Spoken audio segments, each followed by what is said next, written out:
Hi, this is Dan Pastorini, and you're listening to The Grilling Truth. Welcome to The Grilling Truth, The Real Deal. I'm your host, Josh Benjamin. This show has various sports topics that will be available on our website, thegruelingtruth.net, Spreaker, Stitcher, now Google Music, and iTunes with the search phrase Grilling Truth to listen to any show anytime you want. Tonight, it's a little bit different. Our topic is coaching, in which we are dividing coaching up into about 3 or 4 sections of our show throughout the next 3 or 4 weeks. Tonight's guest is Coach Eric Heppner. He has been the head football coach at Batesville High School since 1996 and has recently resigned from that position. Eric, welcome to The Real Deal. Thanks, Josh. Appreciate it. So tonight our topic is coaching, and if you could, kind of tell me, and because I haven't really asked you this before, and the listeners, why did you decide to coach? Gosh, I think there are several reasons for that, but probably the best reason is when I was at Batesville, I'm a Batesville High School graduate, and so now I coach at Batesville High School. And when I was at Triton Central, I taught at Triton Central from 86 to 93, and I loved teaching and coaching there as well, but there's just something a little special about being at your alma mater. And when I was at Batesville High School, I played football and I wrestled, and I had the same coach for both of them. His name was Jeff Scalf, and I was there from 78 to 82, and it was just such a positive experience for me that, I kind of thought all the way through college that, that I wanted to teach. I also enjoy teaching math, and I wanted to coach, but I didn't, I had my friends telling me I wasn't going to make any money, and they were right. but so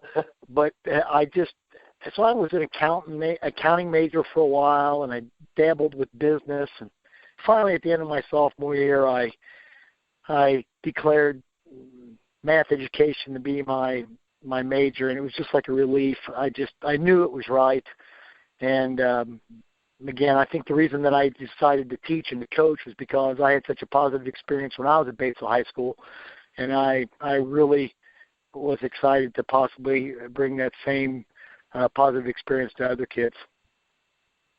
I have several reasons that are very similar to yours, but I kind of want to jump off tracks a little bit and go a different route.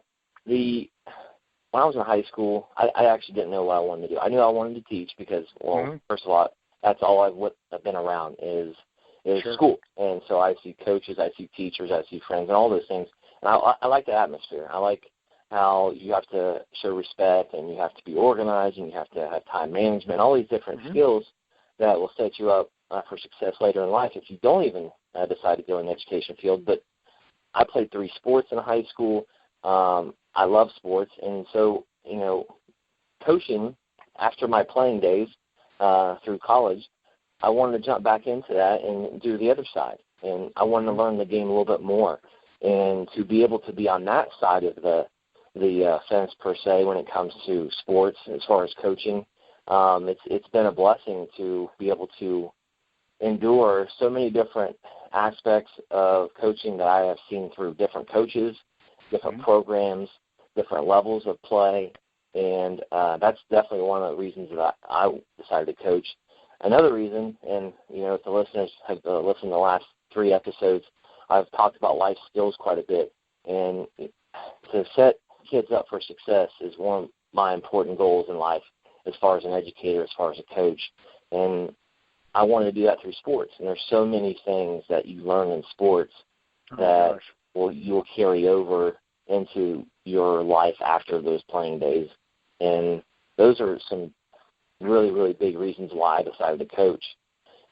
Speaking of kind of your idea of coaching and maybe your thoughts and philosophy, can you kind of explain your coaching philosophy to our listeners? Well, Josh, when did you graduate from high school? I graduated all the way back in 2002. So, you've kind of experienced my coaching career from a lot of angles. You were a player on South Avern's team when I was coaching on the other sideline. And then, we got to know each other, primarily because of Helena, your wife, which, by the way, tell her I said hello. Hope she's doing well. I saw her recently out at Batesville High School with your son, so I hope they're doing well. But you've had a chance to experience me on a number of different, fronts. My philosophy on coaching is, I think you were just kind of touching on it about the way to affect kids and so on. I love the math teaching part of my job as well. I get to interact with teenagers on a daily basis, and I just really like that part of my job. But the thing that's different about being in the math classroom is some of the kids have to be there but don't want to be there, and that's good too. I like being able to get through to those kids as well. But with football, most all of them have chosen to be there. And, my philosophy has always been that, I wanted to treat it kind of like what they would experience when they get out of high school, when they go to college, when they get a job.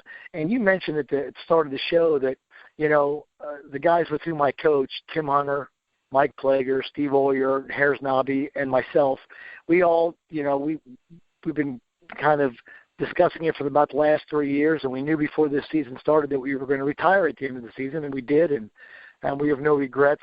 Our last 20 years have just been fantastic at Batesville. But when we've been coaching these kids, we wanted to do things.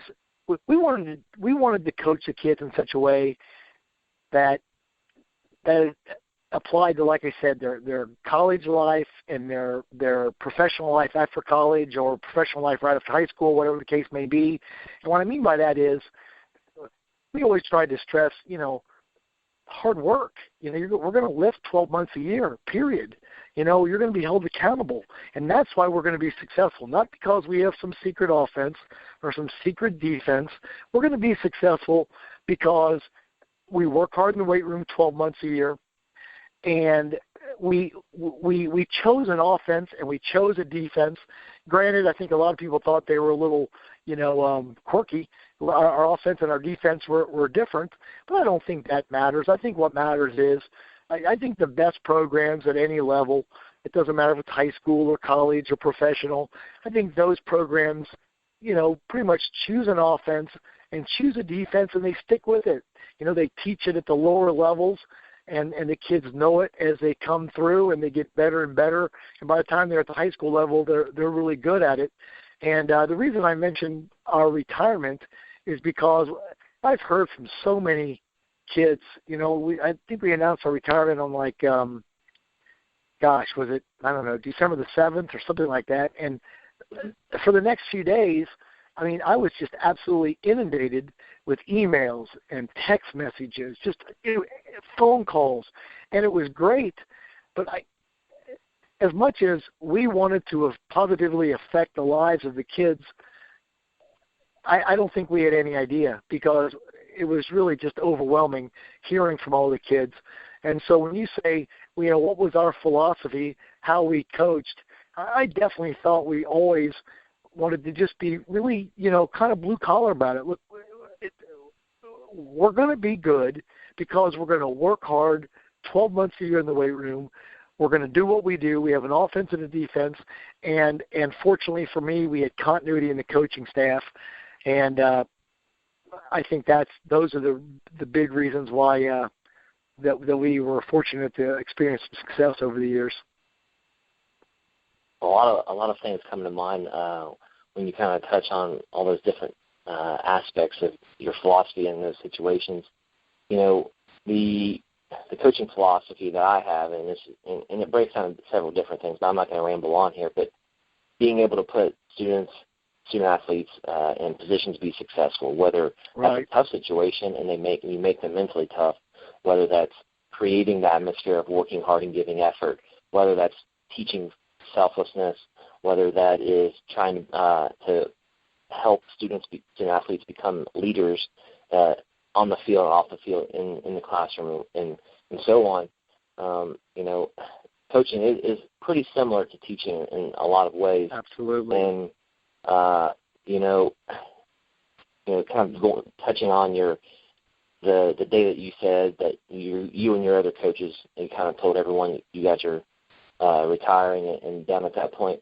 And getting those emails, like you said, is overwhelming. But not that you wanted those emails, but you were so gracious to probably touch all of their lives that you didn't even know that you did, maybe at the time. And exactly. People listening out there, understand this. If you're an athlete or an athlete in high school, and you had this great coach that gave you inspiration and motivation, email them, call them, text them, whatever you need to do. Tell them thank you, because I'm speaking for a lot of people out there when it comes to coaching, and that's one of the greatest feelings, if not the greatest feeling as a coach, besides winning maybe a state title. But right. that simple thing, that simple text, that simple email saying, hey, thank you for everything you've done. I can't thank you enough. I'm forever indebted to you. But exactly. those types of things, those things are great to get. Not that you wanted to get those per se, like, oh, I deserve those, but the simple fact that people were touched by you in a positive manner and helped them for the rest of their life. And I think that's, in a nutshell, my philosophy is to help student athletes, help young people become great leaders and persevere and pursue their life goals. Kind of jumping into another philosophy in terms of any sport, but practice. And practice is something that every sport has to have. You have to have that for lots of reasons: preparation, scouting, muscle memory, awareness, toughness, all these different things. What's your philosophy, Coach, on practice? Well, Josh, I think if you would come to one of our practices over the year, if you would have come to one of our practices over the years, or many of our practices over the years, I think we did things a little differently offensively. We ran single wing and wing T. Our defense was a little different. Our 5 linebacker defense, I'll bet you most teams that played us, is probably the only time they'd ever face our defense. And we did things differently in practice as well. And I think part of it is my math mind. I'm a math teacher. I'm pretty black and white, pretty concrete thinker. And we don't, there are a lot, and I'm not saying our way is right. I'm just saying this is the way we chose to do things. We pretty much did things in practice that directly applied to exactly the way the kids were going to do it in the game. Now, we thought group was very important, to go with your position coach and do 2 or 3 techniques that you're going to use over and over in a game in our offense and in our defense on a daily basis, but also when we get together for team. And in my 20 years at Batesville High School, we blocked a sled 0 times. We never once blocked a sled. Now, like I said, do I have something against sleds? Do I think that teams that choose to use sleds are wrong? No, absolutely not. It's just the way we chose to do things. I went out to the University of Nebraska in 1997, and we got our defense out there that year and our offensive line blocking scheme and our weight training program. It was a pretty important trip that I made out there in the spring of 97. But,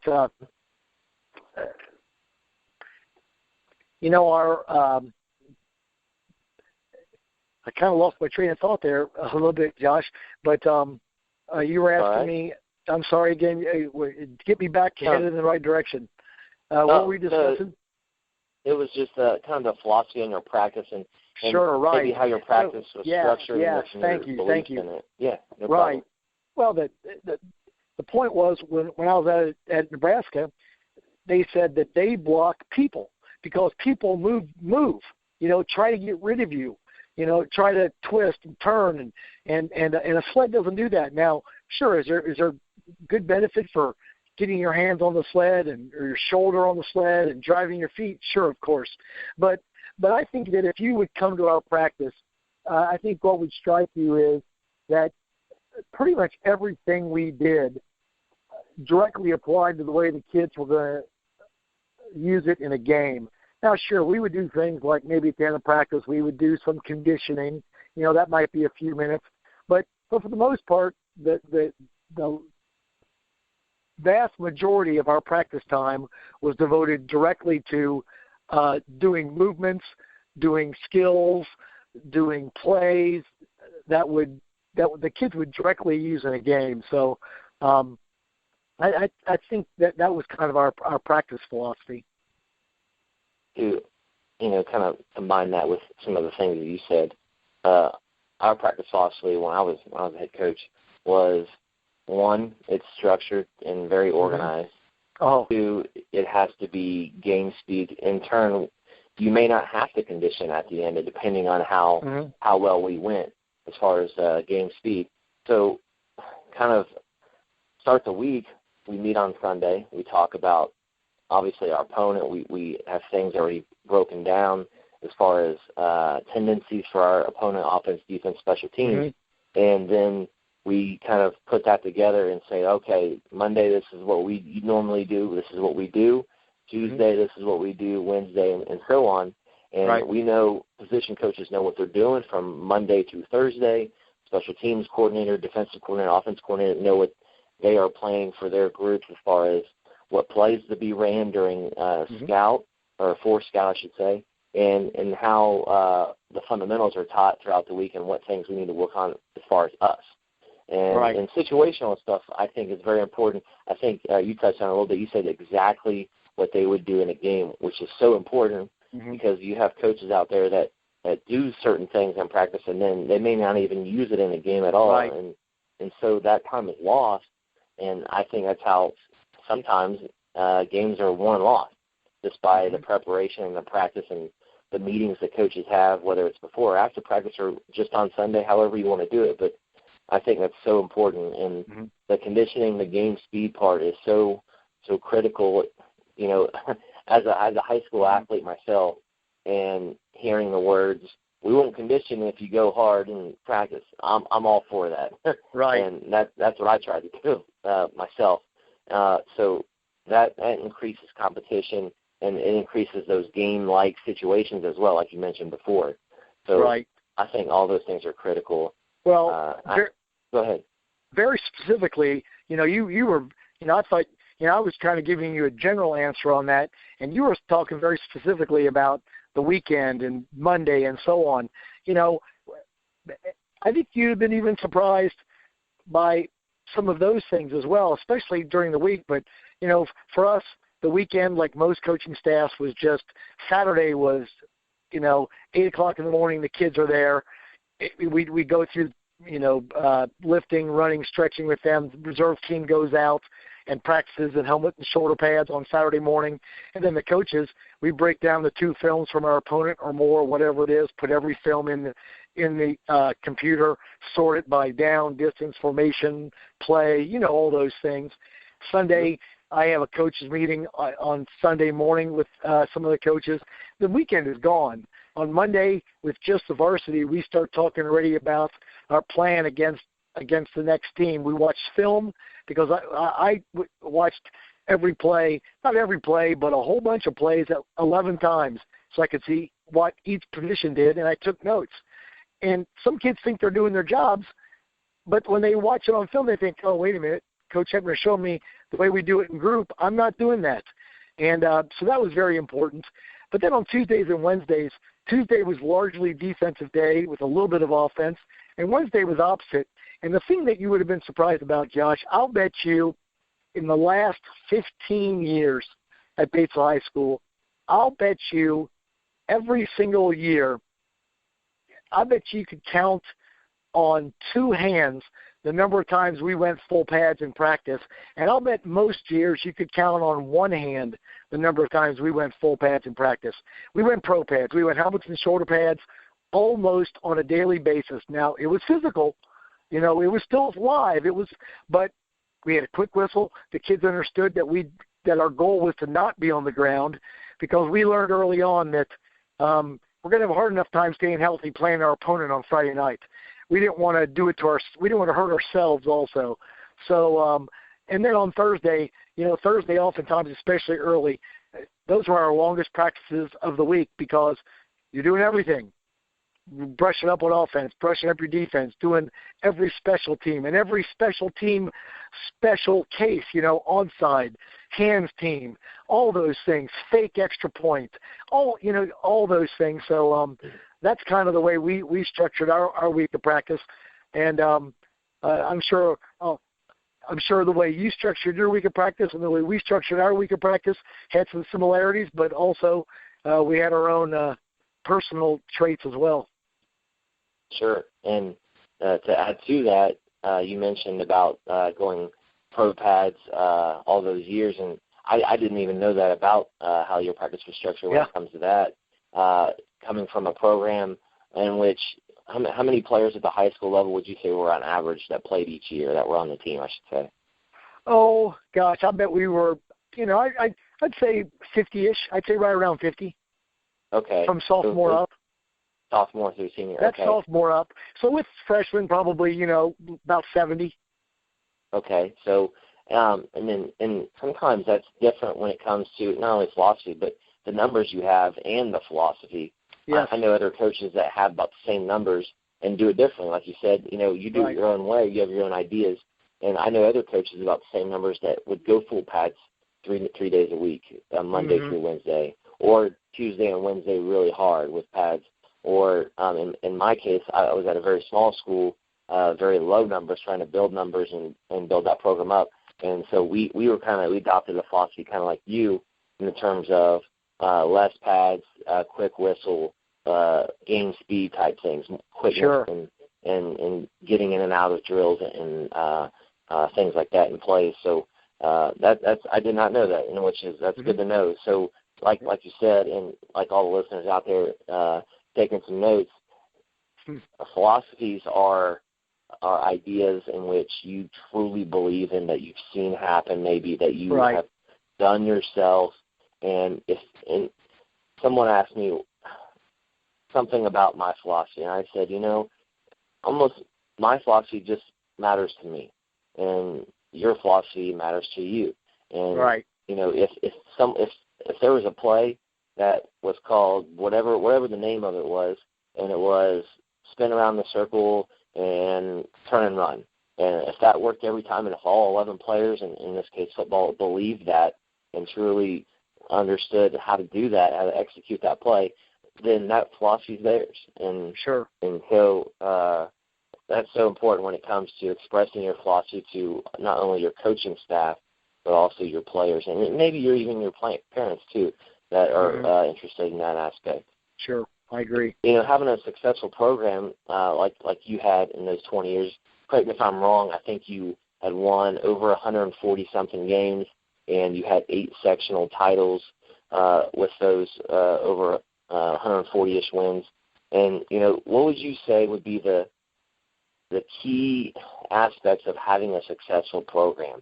And, I'm sure there's several. I'm sure there's a dozen. But if you could choose 3 or 4, what would you say they were? Well, I'm going to give you exactly 3, and I kind of alluded to them earlier when you and I were discussing something else. I think you mentioned earlier, I got this job in 1996, and I was 31 years old. I still thought, relatively young at that point, and I was kind of excited to be a head football coach and to be a head football coach at my alma mater.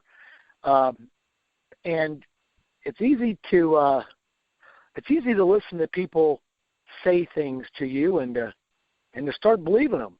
And when I got the head football coaching job at Batesville High School, a lot of people were saying, "Oh, good job. You're really good, and you're going to do a good job." And, all of a sudden you start believing it, like, oh, gosh, I must be pretty darn good, I guess.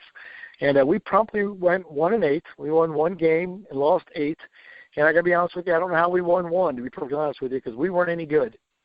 But the kids hadn't been in the weight room. And so my point about going 1-8 that first year, I quickly knew what I didn't know. I knew that there were things at the end of the season. Like I went to clinics before my first season, but I was just going and trying to gain knowledge. It wasn't specific. Boy, after that first season, it was very targeted. I knew what I needed to know, and I went to clinics and I found those things. But then as the years passed, I really, as I talked to other coaches at the clinics, all coaches have their own. You and I discussed philosophy tonight. You have some different philosophies. I have some different philosophies. Other coaches do as well. And all coaches, when I had a chance to listen to coaches speak at clinics, and when I had a chance to speak to coaches, which Josh, you know this, maybe all sports are like this, but I tell you what, Indiana high school football coaches are so generous.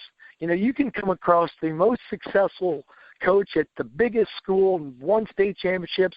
And I'm telling you, the rule rather than the exception is if you ask that coach to meet you someplace or speak to you after he speaks at a clinic or whatever the case may be, almost always that coach says, yep, no problem, let's go.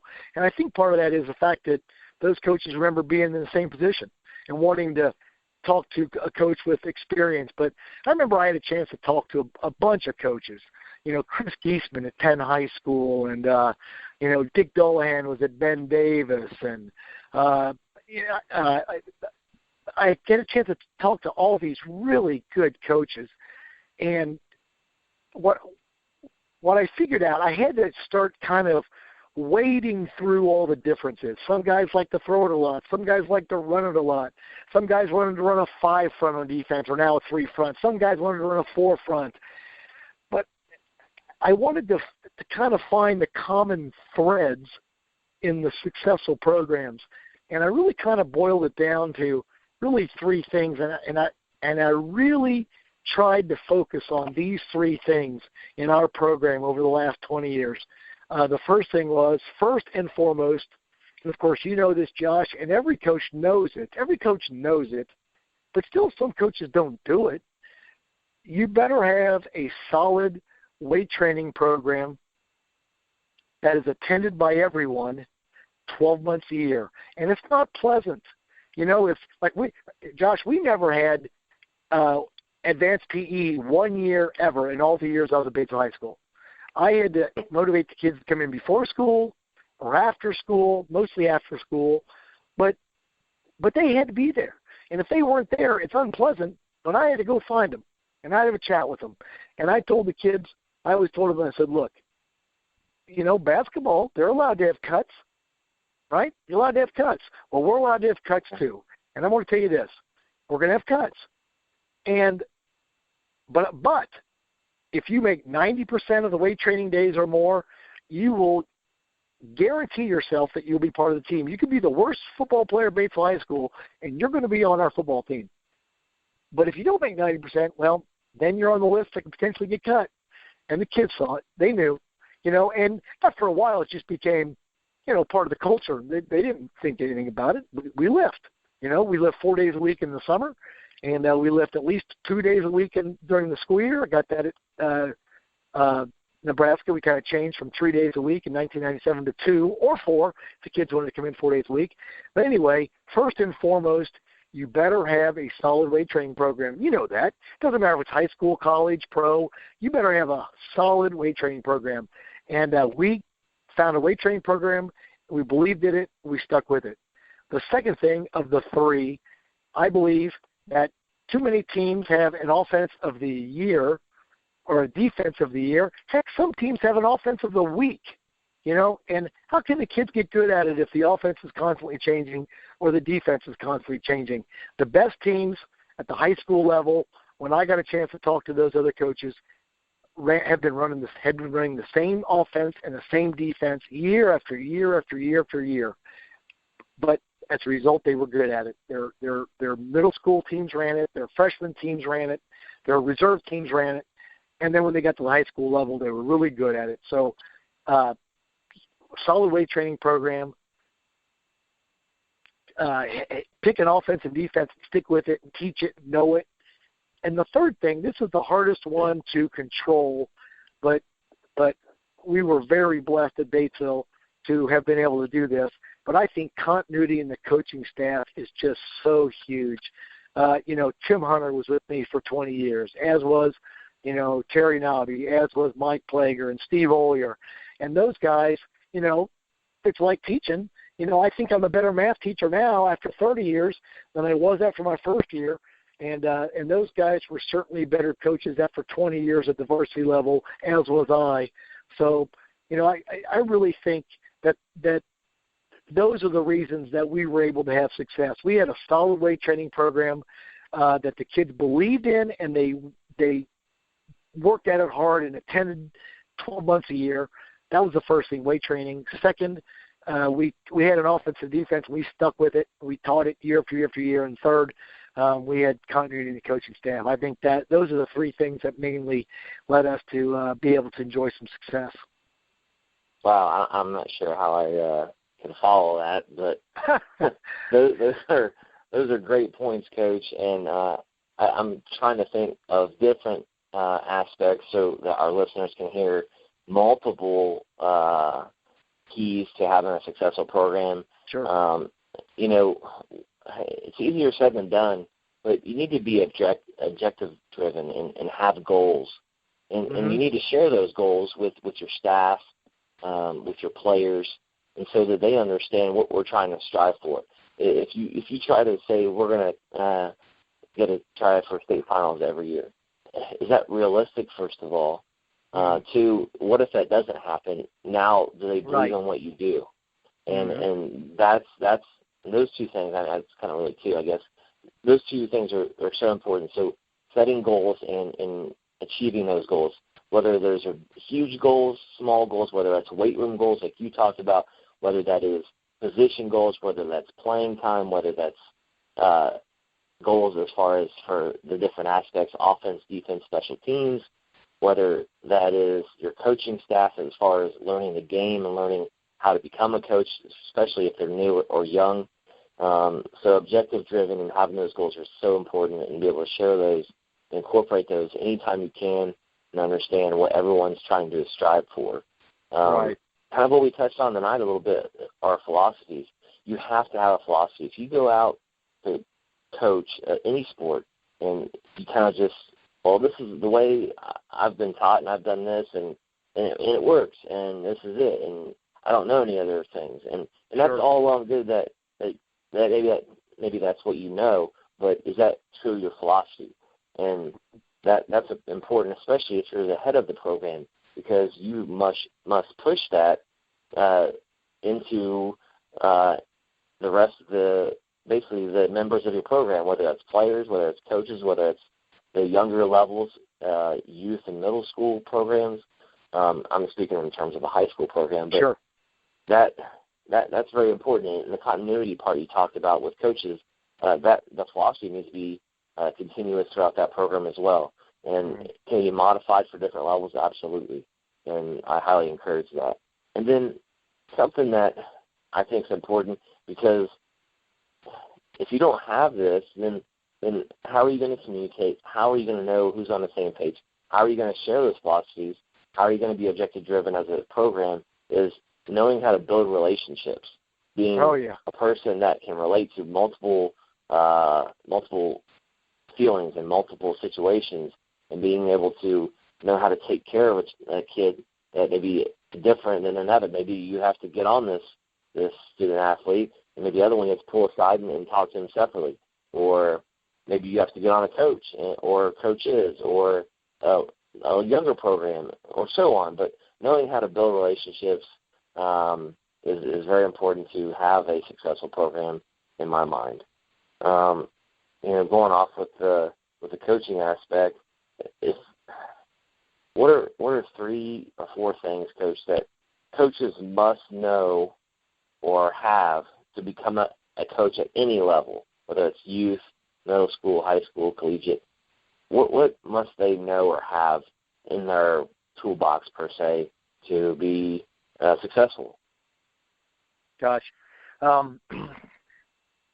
that's a great question, and I have things that immediately pop to mind. 2 of them I want to tell you is one thing you just mentioned is about relationship. I've been able to, again, listen to coaches speak from the high school level, college level. I've even heard, I'm sure you have as well, Josh, you go to certain clinics and there might be a professional coach there. Mm-hmm. And even, especially the really successful ones, the really successful professional coaches, the really successful college coaches, the really successful high school coaches, there are different personalities. Some of them are so-called player coaches, and some of them maybe aren't considered player coaches. But even the ones who aren't player coaches who are successful, I think they still use the word relationship. If you can't build relationship with your players, I just don't think you're going to last very long. Because one thing I realized as the years passed, in 1996 when I got this job, when somebody said something to me, what's the ultimate goal? Well, the ultimate goal is to win a state championship. And, that never changed. We always, heck, if you win a sectional, you mentioned earlier we had a chance to win some sectional championships. There are only eight teams left in the state. Those are pretty darn good odds. One of those eight is going to win. Now, granted, it gets a little more difficult at that point, but still, 1 out of 8 is going to win. But as the years passed, I came to understand that, I believe I got this job for a reason. And was it to strive to be a state champion? Sure, fine. But I think above and beyond that, it was to positively affect lives of young men, And we've retired, so we're not going to have a chance to coach any more seasons. But you know what? What we've deposited over the years in relationships with these young men is going to continue for years and years and years to come, because we're going to see them all over at festivals and at football games and all these different things, and planned get-togethers that will be able to continue to have relationship with these players that we've coached over the last 2 decades. So one is, as a coach, I think you better really be able to establish relationship with your players, for sure. And then kind of along the same lines, you're saying, how to be successful.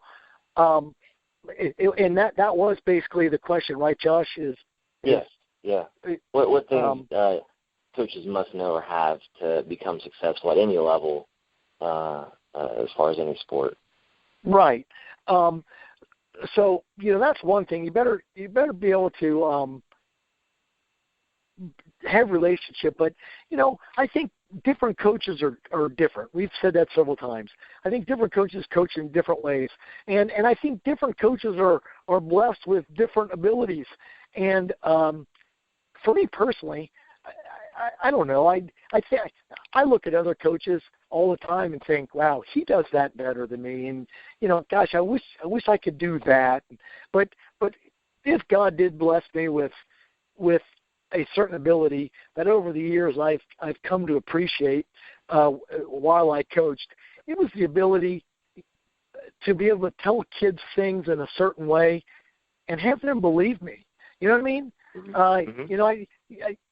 I think sometimes coaches say, look, guys, if we get in the weight room and we do this workout that I've chosen, and we're going to do this workout, if we do this 12 months a year, year after year, we're going to be successful. And I think some coaches say that in a certain way, and the kids are like, I don't buy it. Maybe not consciously, but it just doesn't – they don't buy it. They don't buy it as a group. And I think that's one way in which I've been blessed and I think that helps all coaches. Some people call it motivation. Whatever you call it.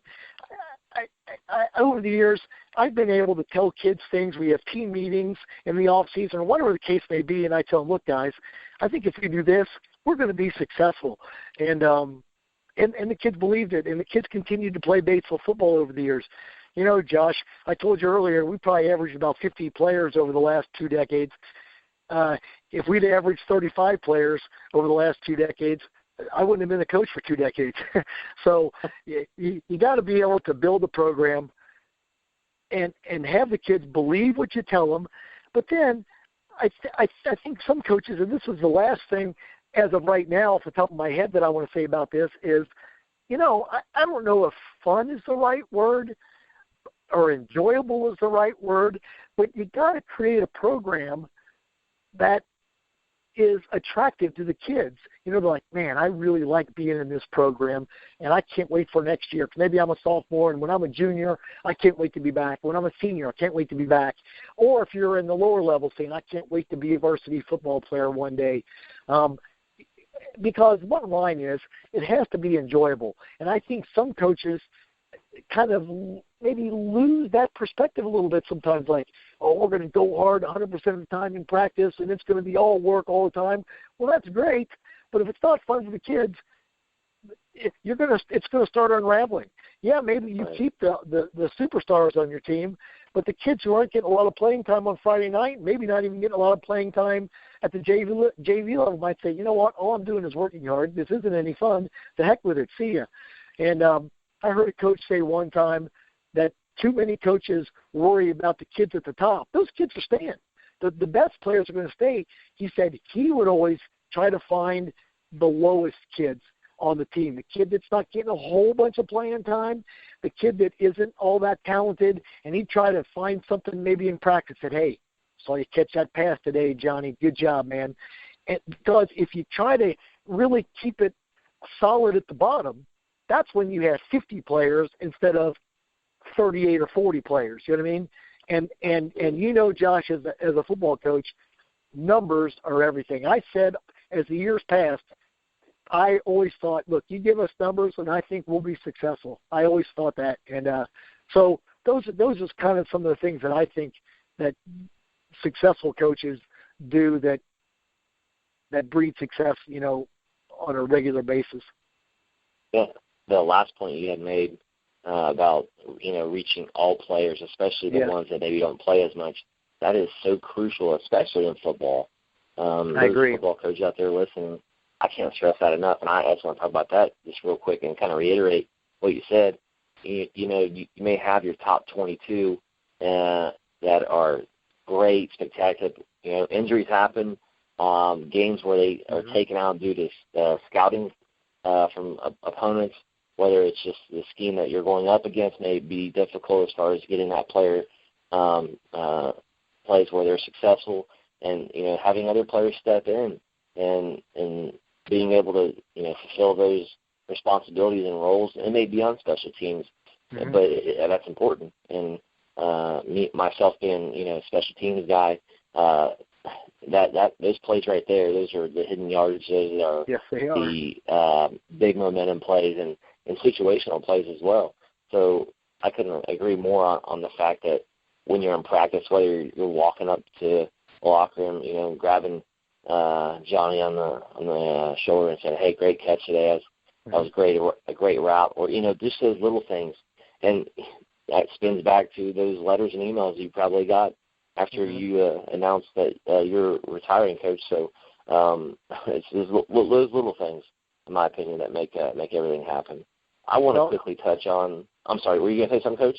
Oh no, you just reminded me. One thing that we also did, and it just goes with what you were just mentioning there, from the 7th grade level up, and I stressed it to the youth level as well, but from 7th grade up, I had iron fist control, and I told our coaches, you're playing everybody.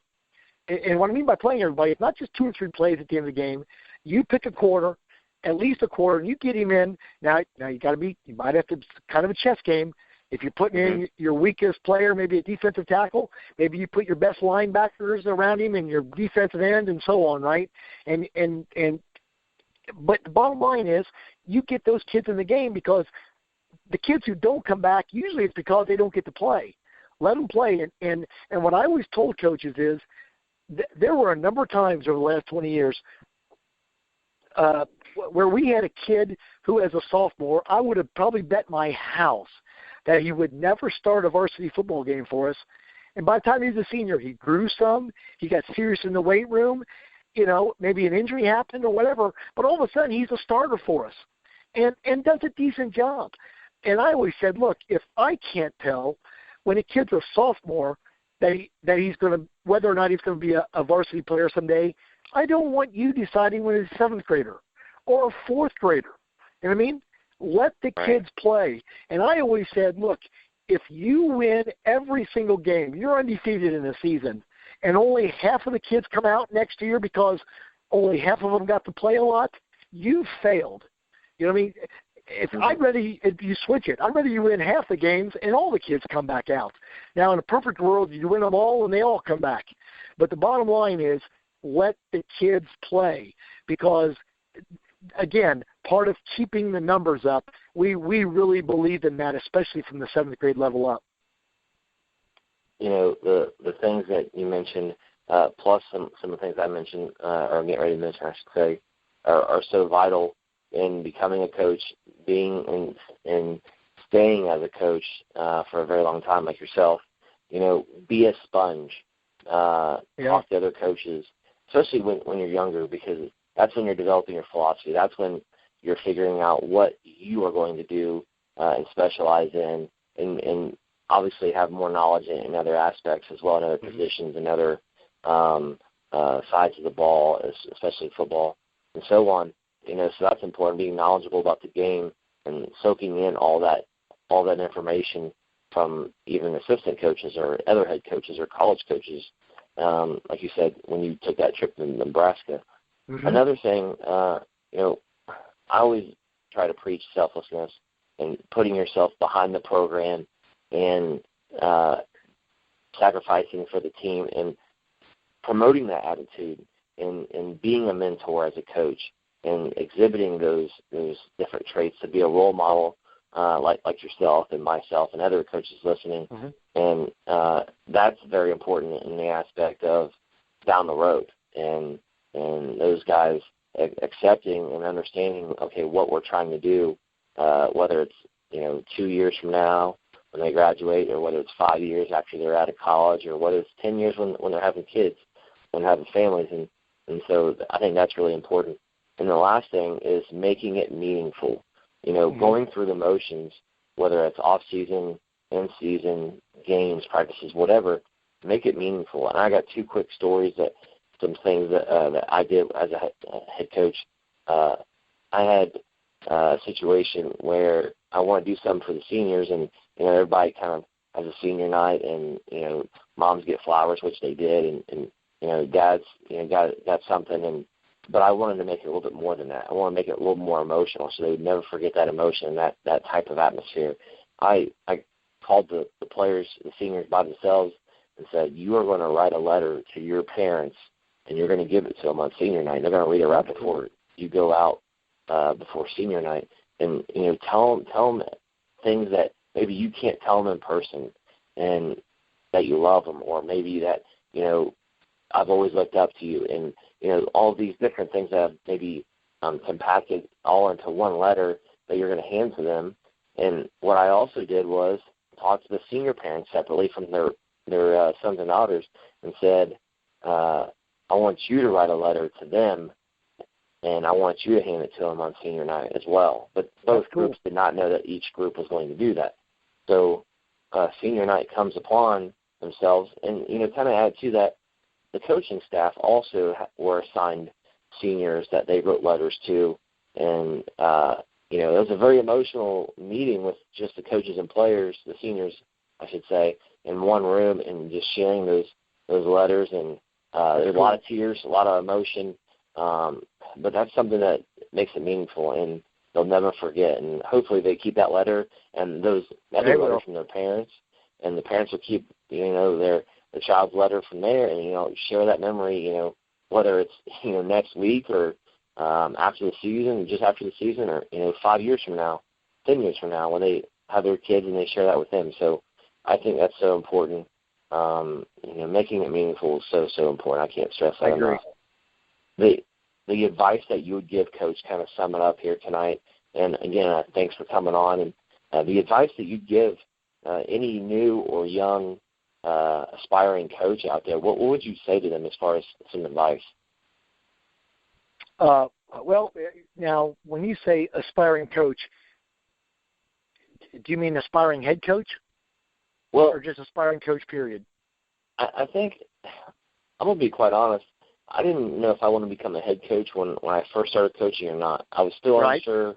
And so whether that's head coaching advice, whether that's just coaching advice, kind of anything that comes to mind that you would, if there was a group of young coaches or new coaches or kids that just graduated college that said, hey, I think I'm going to try out this coaching thing, what would you say to them as far as advice?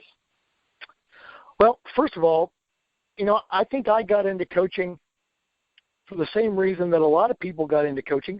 This is part of it. Because I mentioned earlier, it was such a positive experience for me in high school. I kind of wanted to give back. But the bottom line is, I got to a point that I couldn't play anymore. I had no other avenues. I couldn't play anyplace. So I thought, well, I'll get into the coaching side of it, and I'll stay involved. And that's a good reason to get involved. But I think what you learn fairly quickly is coaching is not playing. It's completely different. And if you're with a program that is going to be committed to doing it what I would consider to be the right way, it's going to be very time consuming. And Josh, it's just gotten worse as far as 7-on-7s in the summer and weight training 4 days a week and camps and just team camp. And they have backed off a little bit as far as now. What is it? 12? You're allowed to have 12 total days in the summer as far as 7-on-7 and so on. But you better understand that it's going to be a time commitment. And if you become a head coach, you might think in your mind, okay, it's going to be a lot of work, blah, blah, blah, whatever. Mm-hmm. But you don't know. At least I didn't. I had no idea. And I know my wife had no idea, and my family. It's a really, really big time commitment. And the reason I'm mentioning that is my advice to young coaches is this. Is make that time commitment. I mean, I think some people get into coaching and maybe you got a little bit of a pay raise because all of a sudden you're the head coach and I don't know. I guess there's a little bit of a I don't know. You're the head coach of that community. I guess there's something to that. I suppose. Whatever. But I sometimes over the years have looked at new coaches at other programs that were playing, and I thought to myself, or we coaches have said it, or watching film, or that we just didn't know if that program was doing it the way it should be done, putting in the time commitment that was needed. And oftentimes we were right because a couple of years later there was a new coaching staff there, and I just always thought that wasn't fair to the kids, because so many of the kids, it's such an important part of their lives that they really are into football, and some of the kids, even without having huge expectations, they would be there. They'd be there every day in the weight room just because it's in their blood. But then the other kids who think, I don't want to come every day, deep down, most all of them appreciate expectations. They like being part of a program, of an organization for which there are expectations. And for young coaches, people who are going to get into coaching, I wish there wasn't anything in the middle. I wish that the coaches would decide either, no, you know what, this isn't for me, or if it is for me, jump in with both feet, give the effort that it's going to take, and it's going to be more than you expect. But in the end, after the 20 years that we just finished, it's so worth it for the relationships that you develop, not just with the players, but with my fellow coaches and with the fellow staff members at Batesville High School, with community members, not just parents, but, other community members who end up just loving the program, doctors who have been on our sidelines. Just it's well worth putting in that tremendous effort. But I would really encourage young coaches who are going to do it. It's not going to be all fun, all the time. It's going to be a lot of really hard work and some sleepless nights. When I say sleepless, maybe 3 or 4 hours of sleep. You just don't feel well getting out of bed the next day. I just wish that I could convey that to coaches that, look, if you're going to do it for the sake of the kids, do it the way it should be done. Give the effort, and you know what? After 5, 10, 15, 20 years, whatever it is, when it's time for somebody else to do it, then turn it over, and you'll be able to feel good that you did it the way that it should be done. I don't know if that made sense, but I'm passionate about it as far as, I have 4 daughters, you have a son, and when your son gets older, you're going to want, if he chooses to play football or whatever the sport may be, you're going to want him to have a coach that cares, that is going to put in the time and do it the way that it should be done. And I feel the same way for my daughters. They play tennis and they have teachers in school. I want the teachers to kind of be the same way. So if I could get anything across to the coaches that are coming into it, I hope you're not lukewarm about it. If you're going to do it the way it should be done. Otherwise, don't. Does that make sense? Absolutely. I'm so glad that you mentioned that last point about, the whole reason behind coaching, obviously because you love the game and you want to be around it, but doing it right for the kids, because Coach Leonard, we had him on last week and we talked about some different things, and one of the things was coaching, and just a brief touch on it, and he said, it's kind of paying it forward. Because more than likely, and that's not always the case, but more than likely, those coaches were players, and they were inspired probably by a coach or a teacher or even a friend. And so paying it forward, as Coach Leonard said last week, that's a great phrase. And that's so important, and doing it the right way, and not, leaving the kids short-handed. And that's so important. I have a few things that I'd like to kind of just touch on quickly. You kind of stole one of mine when you said the word passion. You have to have drive and motivation and passion, all those key terms, to become a coach, because it is a grind, and it needs to be accepted by those coaches. And those short hours, especially during the season, that you get sleep.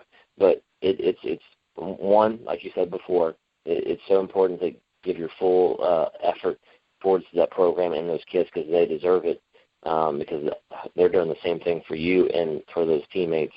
I think it's important to be real with players and coaches. Right. Let them see your personality. Talk football with them. That's not even high school football. Talk about the college teams and just and engulf them with that sport, and let them, along with that, see your personality as well. And I just think that's so important, because a new coach coming or listening to this show, and I'm going to do this, and I'm going to be strict, I'm going to be like a drill sergeant, and that's, unfortunately, in my opinion, I don't think that works. Unfortunately, I tested the waters very shortly, probably about 30 minutes in my first practice as a coach, and a player didn't do what I wanted him to do, and I said, give me 20 push-ups. And that's, in my opinion, that's the wrong way to approach things. And I shortly lived that dream as far as being like that, fortunately, in my case, so I could go on my coaching career. So live and learn also, that's another trait. Of course. The last thing I will say is try to be innovative. And the story comes to mind because there was a program, a software called Huddle, the website. Not many pro teams use it, but a lot of college and high school teams use this. And it's for several sports. It's a scouting website for yourself, for your team. And it's also for film, the store film. and also for scouting opponents and so on, and trading film and things like that. But I'd like to take some credit here and say I created Huddle before Huddle. When I was a assistant coach in South Dearborn, I had some extra time in my hands, and I used Microsoft Excel and created this essentially what Huddle uses as far as their scouting portion input, and I used tons of formulas, and I thought, wow, this is great. We can use this, and it'll be so much quicker, which it took me it felt like 10 years to do. But then, this new program, Huddle, comes along. And I just say that just because you should always be trying to find ways to make things better. And that's kind of the bottom line there. Whether, the phrase is we're doing it because we always do it. I don't like that phrase for lots of reasons, but that makes it stagnant. It doesn't promote creativity and innovative ideas. So, if I had to end on that, that's what it would be as far as those things to new coaches. Coach Heppner, thank you so much for coming on. Great stuff, great insight. I can't thank you enough for spending all this time with me, babbling on about coaching. And, like I said, listeners, we have a couple more parts to coaching.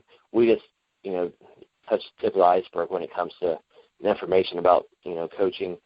Just a reminder to check out our website, thegruelingtruth.net. You can find us on Stitcher, Spreaker, Google Music now, of course, our website, and the most popular, iTunes, with the search phrase, Grueling Truth, to listen to all of our shows anytime that you'd like, whether it's in the car, at work, at home. For my guest, Eric Heppner, this is your host for The Real Deal, Josh Benjamin.